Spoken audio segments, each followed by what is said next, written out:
Io sono Iva Sanna, vengo da Roma, anche se sono nata in Sardegna e vivo a Roma ormai da tantissimi anni. E sono qui da Dottor Palmas per tanti bei motivi che non soltanto i social mi hanno dato, ma sicuramente mi sono informata tantissimo, ho visto tanti documentari su di lui, interviste. Il sorriso, io non avevo un bel sorriso, non ero contenta, sì è vero, il sorriso, la bellezza, però poi c'era la salute dietro e a me serviva di avere una bocca sana.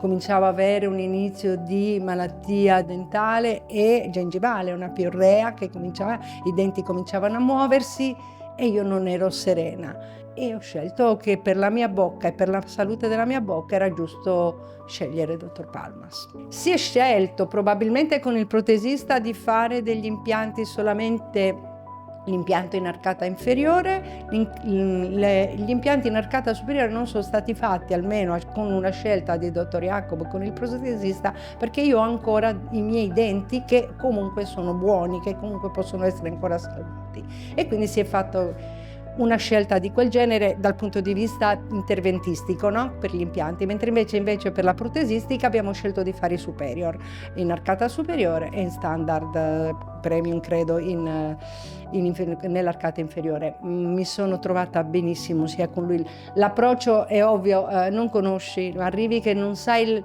con chi hai a che fare, non conosci niente, non sai la lingua, non sai cosa ti aspetta e ovviamente crescono i dubbi, ma quando incontri le persone giuste, il team riesce comunque a farti entrare nel loro mondo, nella situazione giusta per affrontare tutto con serenità. E di questo veramente ne sono pienamente convinta. C'è un team molto affiatato che dà tanto.